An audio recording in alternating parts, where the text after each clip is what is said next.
Ya, peace. Yo, bertemu kembali kita pada kelas seterusnya dan kita akan membincangkan tajuk berkenaan dengan peternakan poultry siri kedua, iaitu pemilihan sistem peternakan poultry. Untuk pengetahuan kamu, pemilihan sistem yang bersesuaian boleh mendatangkan pengeluaran hasil ternakan secara optimum dan juga berkualiti. Dan juga pemilihan sistem yang bersesuaian adalah bertujuan. Di sini ada 4, iaitu yang pertama adalah ianya memudahkan sistem pengurusan supaya ianya menjadi lebih teratur. Yang kedua, semua pengawalan dan pencegahan penyakit dapat dilakukan ataupun dapat dicegah dengan lebih senang. Dan yang ketiga adalah dari segi keselamatan, di mana haiwan ternakan tadi akan menjadi lebih selamat daripada diserang oleh pemangsa, dan juga dapat mengelakkan daripada kecurian berlaku. Okey, kemudian yang keempat adalah dari segi hasilnya adalah lebih berkualiti. Okey, pada slide ini menunjukkan terdapat 4 faktor di dalam pemilihan sistem peternakan poultry. Yang pertama adalah jenis hasil ternakan. Yang kedua adalah peringkat umur ternakan. Yang ketiga adalah bilangan ternakan, dan yang keempat adalah kemampuan keuangan peternak itu tadi. Baiklah, di sini dinyatakan faktor yang pertama yang perlu diambil kira di dalam menentukan sistem peternakan sesuatu poultry, iaitu jenis hasil ternakan. Di sini terdapat 3 jenis hasil ternakan, iaitu yang pertama ayam pedaging dan penelur. Yang kedua adalah puyuh pedaging dan juga puyuh penelur, dan yang ketiga adalah ayam kampung. Bagi peternakan jenis 1 dan 2, iaitu ayam dan puyuh, ianya diternak dengan menggunakan sistem peternakan secara intensif, di mana ianya diawasi sepanjang masa di dalam reban ataupun di dalam sangkar. Ianya adalah bagi memudahkan pengurusan dilakukan, seperti aktiviti pemberian makanan dan juga pengawalan serta pencegahan penyakit. Bagi ayam kampung pula, kita memilih sistem peternakan secara intensif, di mana sistem peternakan ini adalah lebih berkonsepkan kepada alam semula jadi, di mana ayam kampung tadi bebas bergerak di dalam kawasan yang dipagari dan disediakan reban, di mana ayam itu akan masuk tidur pada waktu malam. Peternakan ayam kampung juga tidak memerlukan pengawasan sepanjang masa dan tidak menggunakan peralatan berteknologi moden. Faktor yang pertama di dalam pemilihan sistem peternakan poultry ialah peringkat umur ternakan, di mana pembesaran ternakan dibahagikan kepada 3 peringkat, iaitu yang pertama peringkat perindukan, yang kedua peringkat pembesaran, dan yang ketiga ialah peringkat pengeluaran. Di mana pada peringkat perindukan, iaitu semasa ternakan masih kecil, ianya berada di dalam kempungan dan dalam jumlah yang kecil. Okey, bagi ayam penelur pula, ianya akan diletakkan di dalam sangkar pada peringkat pengeluaran, manakala pada peringkat pembesaran ternakan bebas berada di dalam reban.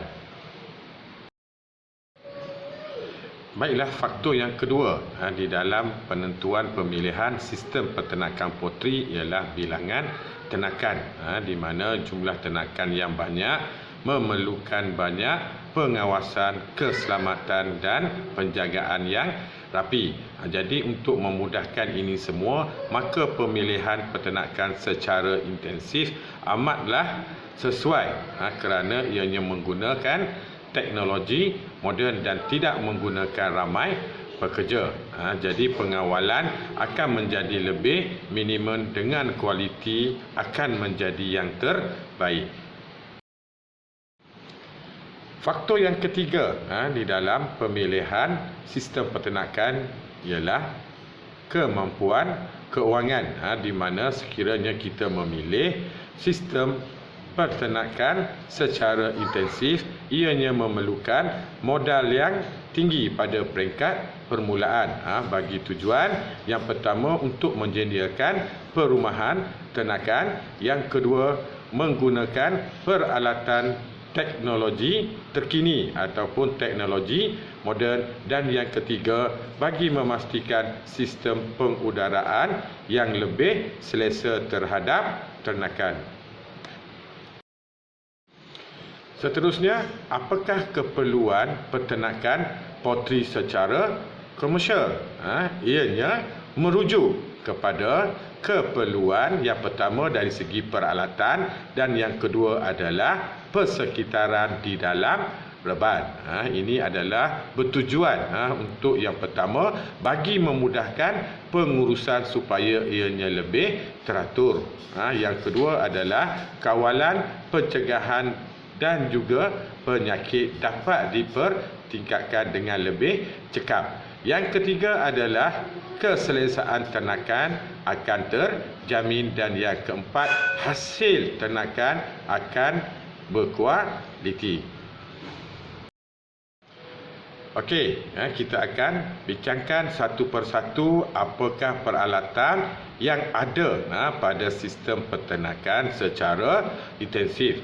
Okey, yang pertama adalah kalau kamu tengok pada gambar pada slide ini, ianya menunjukkan kipas exhaust, di mana ianya bertujuan untuk yang pertama untuk memastikan pengudaraan yang baik di dalam reban, dan yang kedua ianya adalah untuk mengeringkan buangan ternakan pada bahagian bawah, iaitu pada bahagian lantai itu tadi.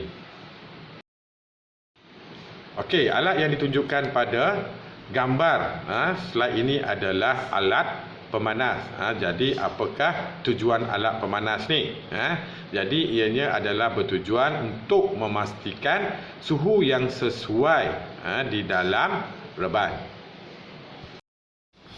Seterusnya ialah alat penggera ataupun sistem amaran, di mana ianya dipasang di dalam reban, di pejabat dan juga rumah penternak ataupun rumah pekerja.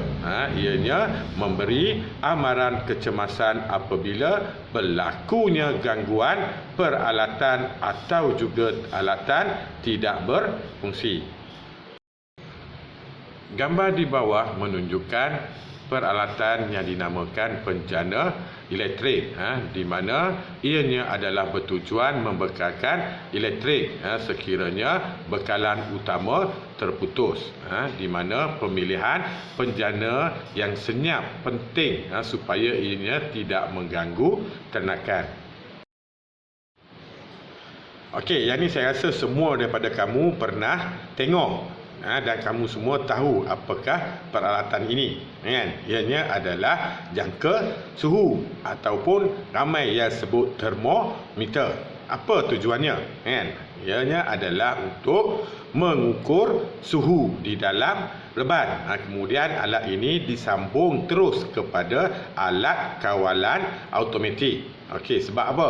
Okey, cikgu bagi satu situasi di mana sekiranya termometer mengukur suhu yang terlalu tinggi, maka ianya akan hantar signal kepada alat kawalan automatik. Kemudian alat kawalan automatik ini pula akan memberi signal kepada sistem penyejukan supaya ianya berfungsi untuk menurunkan suhu di dalam reban. Okey, dan sebaliknya, okey, jika termometer mengesan suhu yang rendah, ianya juga akan menghantar signal kepada alat kawalan automatik. Kemudian alat kawalan automatik ini pula akan menghantar signal semula kepada sistem pemanas supaya ianya berfungsi untuk memanaskan udara di dalam reban.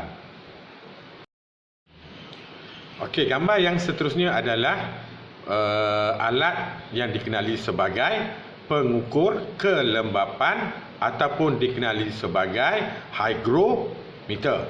Ianya adalah bertujuan untuk menentukan tahap kelembapan atmosfera di dalam reban ternakan. Okey, ini yang dinamakan panel kawalan automatik. Jadi apa semua fungsi peralatan yang berada di dalam reban boleh dikawal secara automatik melalui ini alat dia. Iaitu panel kawalan automatik. Jadi kita setting, jadi benda tu akan berfungsi secara sendiri mengikut apakah setting yang telah kita buat. Okey, gambar pada slide ini menunjukkan pengukur kelajuan angin. Jadi kamu tengok apakah tujuan dia? Tujuannya adalah untuk mengukur pergerakan angin supaya tidak mengganggu keselesaan ternakan. Sebab kalau terlalu laju angin, ianya boleh menyebabkan ternakan tadi menjadi sejuk. Okey, kalau kamu perhatikan, okey, gambar ni adalah gambar bekas dan juga alatan tempat kita letak makanan. Okey, yang paling bawah sebelah kiri tu saya rasa kebanyakan daripada kamu sudah pun kenal ataupun pernah tengok. Itu merupakan bekas makanan manual ataupun dikenali sebagai hanging hopper. Okey, manakala yang di sebelah kanan tu ianya merupakan bekas makanan yang dijalankan secara automatik. Okey, seperti kita manusia, haiwan juga ataupun ternakan juga memerlukan air. Bukan makan saja. Makan tadi kita dah tunjuk pada slide yang sebelumnya. Okey, sekarang kita pergi kepada bekas dan alatan minuman, di mana terdapat dua jenis bekas minuman, iaitu yang pertama adalah bekas minuman automatik ataupun dikenali sebagai nipper drinker. Okey, kamu tengok pada gambar rajah di bawah di sebelah kiri, kan? Okey, manakala gambar rajah ataupun gambar di sebelah kanan yang di bawah itu menunjukkan bekas minuman manual ataupun dikenali sebagai Pleasant Bell drinker.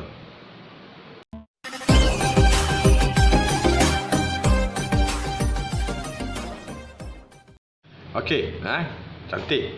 Ini hasil pertanian, iaitu D24. Jadi kita pun dah sampai ke penghujung kelas. Saya pun dah boleh mula sambung makan durian. Okey, jangan lupa jawab semua soalan yang telah saya sediakan. Dan kita jumpa lagi pada siri yang ke-3. Peace, yo.